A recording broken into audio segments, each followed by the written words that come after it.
votre foi serait sans valeur. Si Jésus n'était pas sorti du tombeau, les apôtres seraient tous des faux témoins. Parce que c'est eux qui nous ont dit que Jésus est sorti du tombeau. Nous, on ne l'a pas vu. Si Jésus n'était pas sorti du tombeau, nous serions encore morts dans nos péchés. Parce que le pardon des péchés, c'est à la croix. C'est quand Dieu dit, je te sors du tombeau.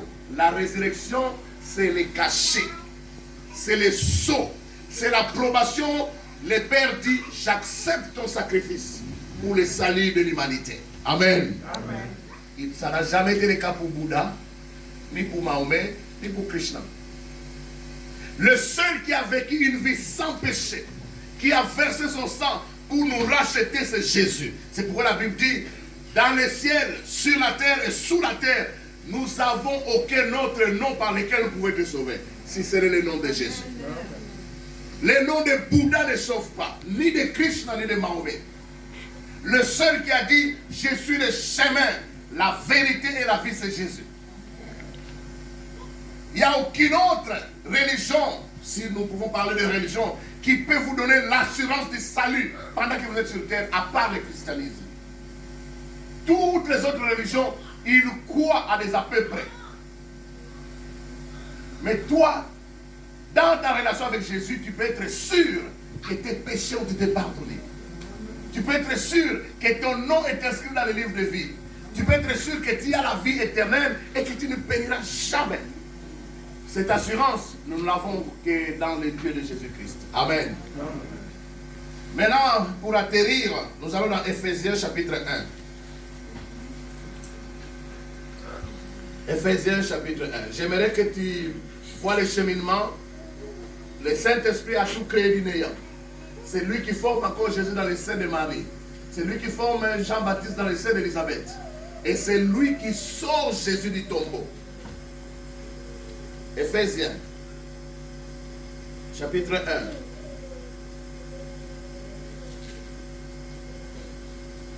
C'est lui, Jésus, que nous annonçons.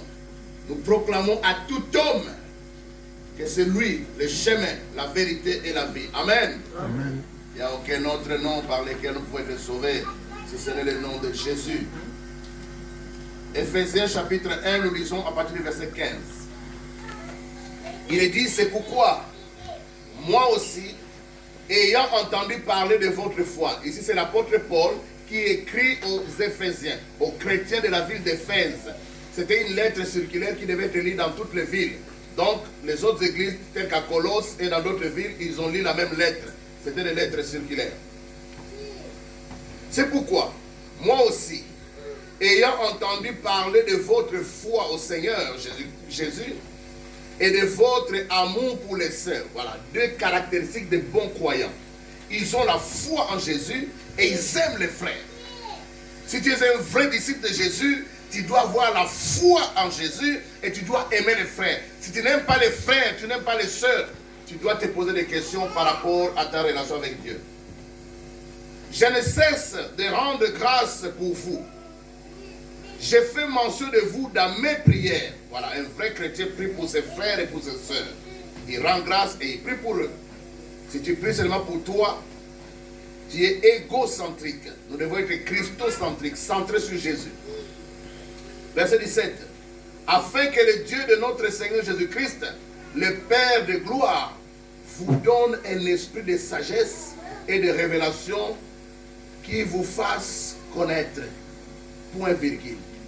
Donc, l'apôtre Paul ne prie pas au hasard. Il ne demande pas que Dieu vous donne de l'argent, que Dieu fasse ceci, que Dieu... Voilà la prière que l'apôtre Paul fait pour les chrétiens d'Éphèse et les autres qui vont lire la lettre. Il prie pour que Dieu leur donne un esprit de révélation. Révélation, c'est un esprit qui va vous permettre de voir des choses qui sont cachées. Pour vous les faire connaître. Verset 18. Qu'il illumine, les illuminati, qu'il puisse éclairer. Ça, c'est ça, illuminer. Illuminer signifie éclairer. Les illuminati veulent seulement dire qu'ils sont éclairés. Ils connaissent des choses que beaucoup d'autres ne connaissent pas. Qu'il illumine, que Dieu éclaire, qu'il ouvre vos yeux. Pas les yeux physiques, mais les yeux du cœur. Pourquoi? afin que vous sachiez quelle est l'espérance qui s'attache à son appel. Frères, sœurs, nous avons appris que nous sommes tous appelés, nous sommes tous des missionnaires, mais pour que vous puissiez aimer votre travail de missionnaire, il faut que vous sachiez quel est le salaire qui se cache derrière cet appel. Quelle est la glorieuse richesse? Il y a une glorieuse richesse qui se cache derrière l'appel de Dieu. Et ceux qui ont compris, ils courent pour servir Dieu. Ils ne sont pas forcés. On ne les appelle pas pour qu'ils aillent servir Dieu. Ils courent parce qu'ils savent qu'il y a quelque chose qui est caché derrière.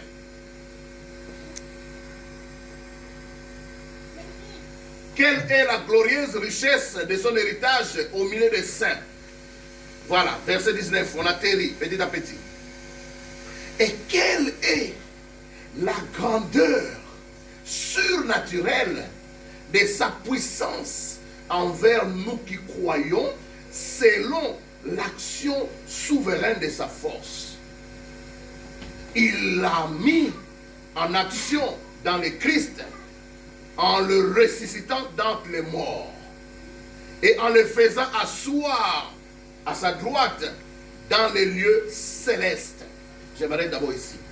Ici, l'apôtre est en train d'expliquer par l'inspiration du Saint-Esprit que si nous pouvons parler d'une dernière arme que Dieu avait en réserve, c'était cette arme qu'il a utilisée pour sortir Jésus du tombeau. Quand Lucifer s'est rendu compte que la mort de Jésus, c'est le salut pour l'humanité, il a mobilisé tout l'enfer pour que Jésus ne sorte pas du tombeau. Et Dieu a déployé sa puissance pour sortir Jésus du tombeau. Mais ça, c'est pour Jésus. 21. C'est pourquoi il a mis au-dessus de toute domination, de toute principauté, de toute autorité, ainsi de suite. Frères, sœurs, ces passages veulent nous expliquer ceci.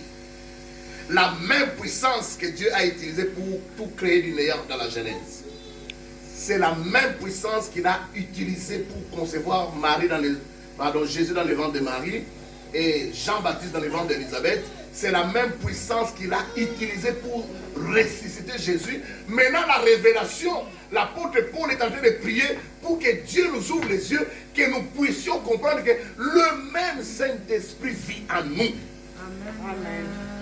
C'est ça la prière de Paul, que Dieu ouvre nos yeux du cœur pour que nous puissions voir ce que nous ne voyons pas. Le même Saint-Esprit qui a tout créé du néant. Au début, il s'est mouvé au-dessus des eaux parce qu'il n'avait pas de demeure, il n'avait pas de temple. On arrive dans le Nouveau Testament, c'est lui qui conçoit Jean-Baptiste dans le ventre d'Élisabeth, dans le ventre de Marie, il met Jésus. Et puis quand Jésus est mort, il le sort du tombeau. Mais cette même puissance que Dieu a utilisée à la création, à la conception, à la résurrection, cette même puissance vit en nous. Amen. Et puis Dieu est étonné que nous ne pouvons pas évangéliser. Or, avec la même puissance, il a dit, vous recevrez une force quand le Saint-Esprit descendra sur vous et vous serez mes témoins à Jérusalem, dans la Judée, dans la Samarie, jusqu'aux extrémités de la terre. Nous sommes puissants, mais nous ignorons ce que nous avons en nous. Si tu ne connais pas ton identité, tu vas vivre comme c'est tout le monde. La vérité. Le Saint-Esprit vit en nous. La Bible nous dit que nous sommes les temples du Saint-Esprit. Chacun de nous ici, Romains 8, 16 nous dit, celui qui n'a pas l'Esprit de Christ n'appartient pas à Christ. Tout celui qui accepte Jésus comme Seigneur et Sauveur, le Saint-Esprit vient vivre en lui. Puisque le même Esprit qui ressuscita Christ vit en moi, il me rend fort, puissant. Ce que le Saint-Esprit a fait à la création, ce que le Saint-Esprit a fait en conservant. Donc, nous pouvons appeler à l'existence les choses qui ne sont pas, et ces choses viennent à l'existence. Parce que le même Dieu vit en nous. Amen. Alléluia. Amen. Alléluia. Amen. Il faut que tu connaisses ton identité. Amen. Il faut que tu saches ce que tu es. Alors, tu ne vas plus vivre comme c'est tout le monde. La vérité. Tu sais que tu es différent. Amen. Et si 2 ou 3 personnes habitées par le Saint-Esprit se retrouvent ensemble pour prier, la Bible dit dans les actes des apôtres, quand les disciples priaient, il y avait un tremblement de terre qui se passait. Amen. Quand il s'est retrouvé pour prier, la terre tremblait. Parce que là, c'est le Saint-Esprit qui vit. Là, c'est le Saint-Esprit. Là, c'est le Saint-Esprit. Dieu au milieu de nous, les miracles s'opèrent. Alléluia. Amen. Alléluia. Amen. Frères, sœurs, que Dieu ouvre tes yeux du cœur. Pour que tu saches qui tu es vraiment. Et tu ne vas plus manger n'importe comment, marcher n'importe comment, faire n'importe quoi. On ne va plus t'appeler pour aller à l'église. Parce que ce Saint-Esprit va créer en toi la soif, le désir de connaître Dieu. La vérité.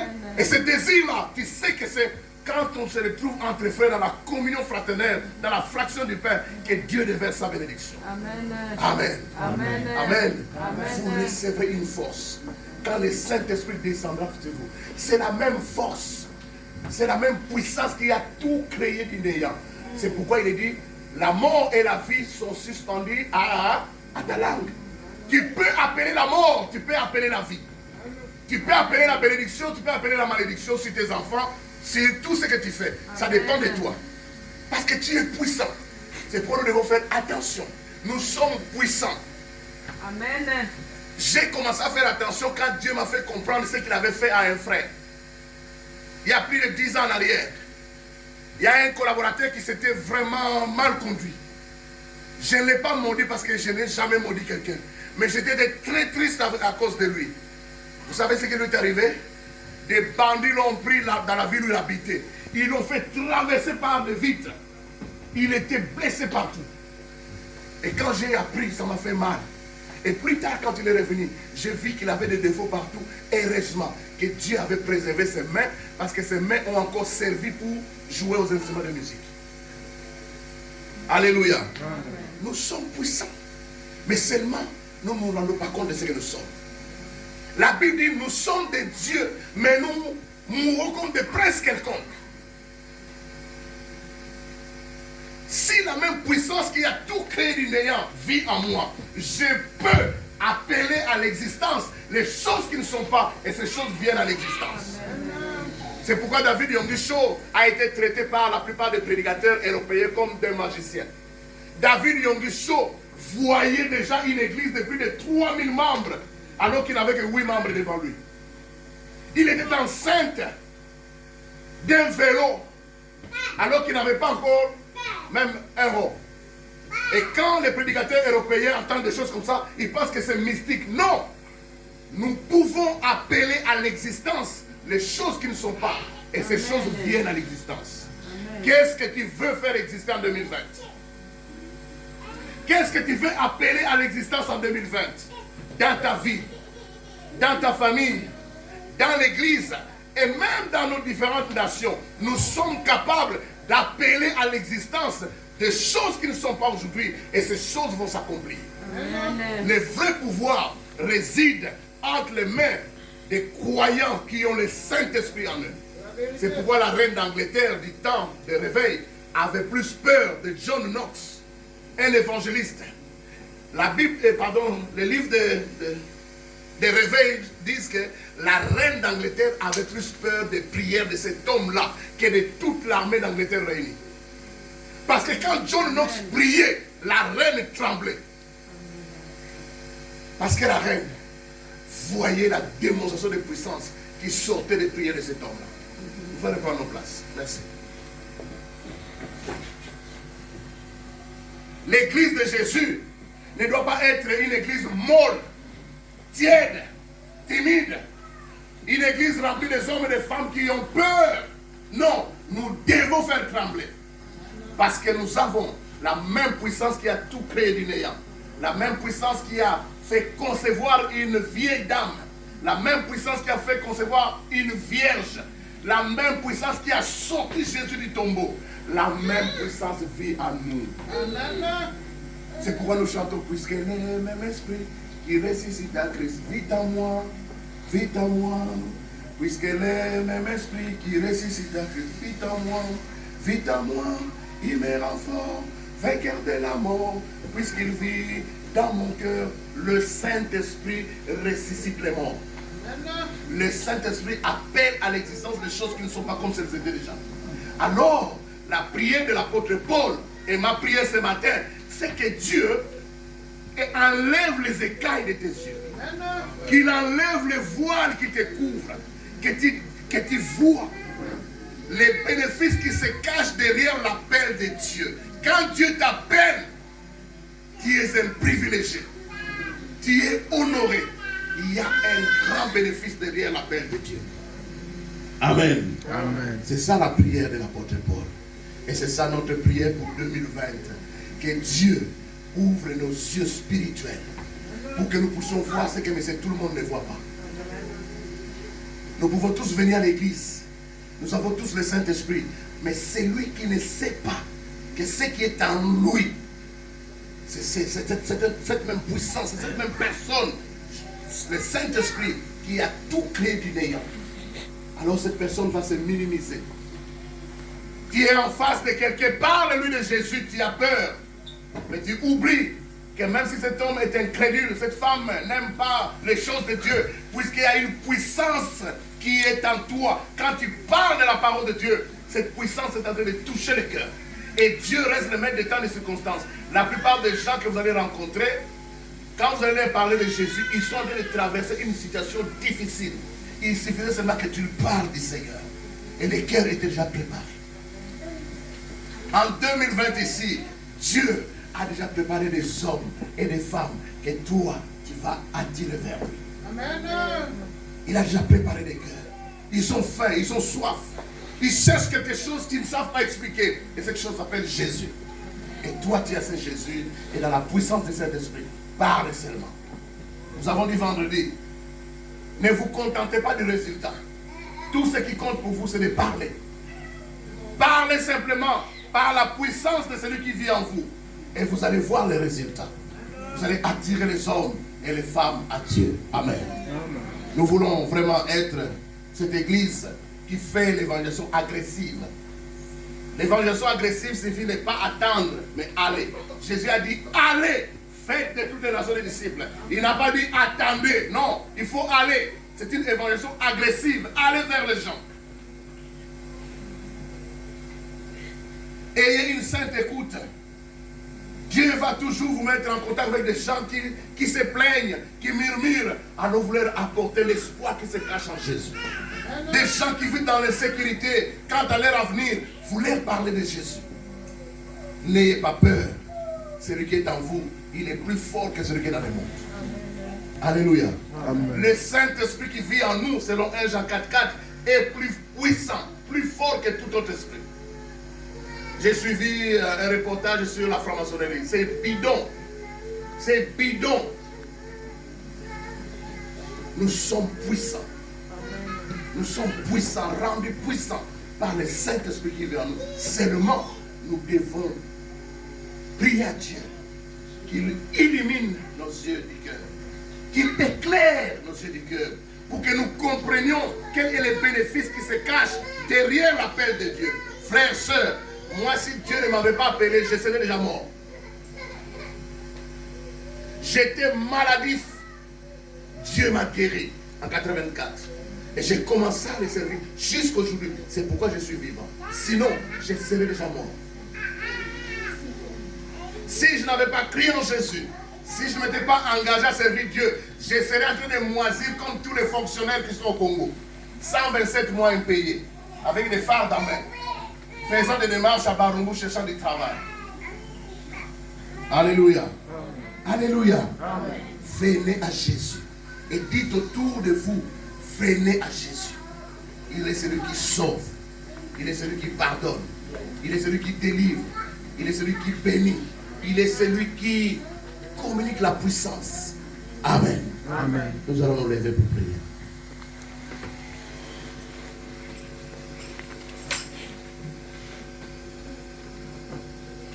Jésus sauve, il garde et il satisfait. Si tu veux que ton cœur soit satisfait, viens à Jésus. Si autour de toi tu as des amis, des connaissances qui vivent dans l'insatisfaction continue, invite-les qu'ils viennent à Jésus. Jésus va étancher leur soif. Jésus va combler le vide qu'il y a dans les cœurs. Il a dit, je suis le chemin, la vérité et la vie. Nul ne vient au Père que par moi. On ne peut pas connaître Dieu sans passer par Jésus. C'est pourquoi toute religion qui met Jésus de côté, c'est une fausse religion qui ne peut pas conduire au salut. Jésus est le centre de l'humanité. C'est même la clé du message de la Bible. Mais il agit par son esprit. Quand il est monté au ciel, il a dit, ne partez pas d'abord de Jérusalem, attendez ici. Jusqu'à ce que vous soyez revêtus de la puissance d'en haut. Beaucoup de chrétiens sont là. Le Saint-Esprit vit en eux. Mais ils mènent une vie tiède, une vie timide. Ils ont toujours peur. Non, l'esprit que nous avons reçu, ce n'est pas un esprit de timidité. Pas un esprit de peur, mais un esprit de force et de puissance. C'est par cet esprit que nous pouvons appeler Père. Abba Père. Tu es comme un billet de 200 €. Mais tu ne connais pas ta valeur. Tu es puissant. Tu peux acheter beaucoup de choses. Mais pour que tu connaisses la valeur de ce que tu es, il faut que tu agisses. Il faut que tu parles de Jésus autour de toi. Il faut que tu pries pour les gens autour de toi. Il faut que tu imposes les mains autour de toi. Et tu vas voir ce que Dieu va faire. Et c'est comme ça que Dieu va t'utiliser puissamment. Tu es le temple du Saint-Esprit. Le Saint-Esprit qui dans la Genèse n'avait pas de temple a trouvé un temple chez toi. Une maison d'habitation chez toi. Le Saint-Esprit habite, il demeure en nous. Il tabernacle, il est là, il demeure. Il a promis de ne jamais nous abandonner. Partout où tu vas, tu es avec le Saint-Esprit. Alors tu peux faire des exploits. Tu peux faire des grandes choses. Tes prières seront efficaces parce que tu crois et tu sais que le Saint-Esprit prie en toi et à travers toi. Quand tu vas lire la Bible, le Saint-Esprit va t'éclairer. Tu vas comprendre des choses que tout le monde ne comprend pas. Et tu auras le courage d'annoncer Jésus. Tu n'auras plus honte, tu n'auras plus peur. Comment avoir honte de telles choses, de telles merveilles? Comment avoir peur? Et pourquoi avoir peur? Que chacun prie. Dis simplement, Seigneur, ouvre mes yeux du cœur. Fais tomber les écailles de mes yeux. Enlève les voiles qui m'empêchent de voir ta puissance dans ma vie. Qui m'empêchent d'avoir la révélation de ce que je suis réellement. Ton vrai toi que Dieu te révèle. Élevons nos voix et prions le Seigneur. Alléluia. Oh bien-aimés, prions le Seigneur. Nous venons à l'église pour parler avec Dieu. Et dans ce dialogue, il nous parle par sa parole et nous répondons par la prière. Les deux marches de paix. Il nous a parlé pendant presque une heure. Répondons maintenant à travers nos prières. Dites à Dieu d'ouvrir vos yeux spirituels, qu'il ouvre vos yeux, que vous puissiez voir quel est le bénéfice qui se cache derrière la vocation qui nous a été donnée. Seigneur, nous te bénissons et nous te rendons grâce. Puisque le même esprit qui résiste à Christ vit en moi, vit en nous. Que cet esprit nous rende forts, puissants, vainqueurs de la mort, Seigneur. Bannis, Seigneur, la peur, bannis la honte, bannis la timidité, Seigneur.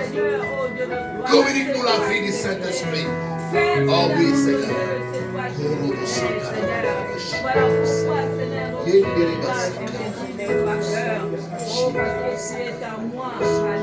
Manifeste.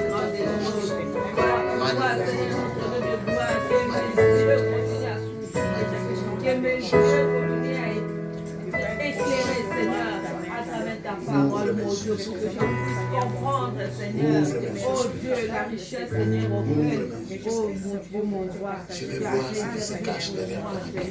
par rapport à cet appel, Seigneur, parce que c'est toi, oh Dieu, qui appelle, qui établit le Dieu, tu m'as appelé, tu m'as établi, Seigneur, notre Père de grâce. et a mis en moi dans notre Dieu toutes les richesses, Seigneur, auquel Nous avons appris que nous sommes tous appelés de Dieu. Nous sommes tous des missionnaires. Nous sommes comme des hommes qui ont été engagés, mais nous ne connaissons pas les termes de notre contrat. C'est pourquoi nous servons avec négligence.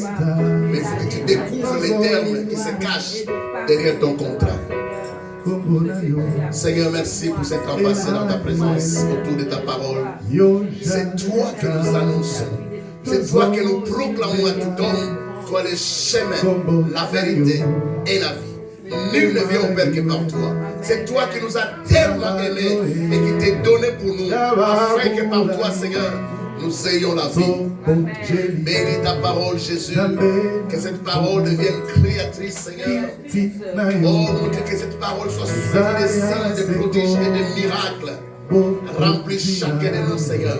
Nous voulons être ta demeure. Déploie toute ta puissance, Seigneur, dans nos vies et à travers nos vies. Qu'il se fasse des signes, des prodiges et des miracles, comme nous avons vu dans les livres des Actes. Seigneur, qu'une grande crainte s'empare de nous, Jésus, à cause des signes, des prodiges et des miracles, Seigneur, que nous avons opérés au milieu de nous. C'est comme ça, Seigneur, que tu vas achever, Seigneur. Reçois la gloire, reçois l'honneur. Siècle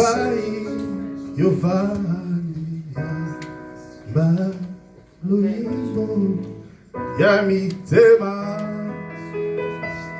Maboko Tutomboli Kolo Hosanna Kembo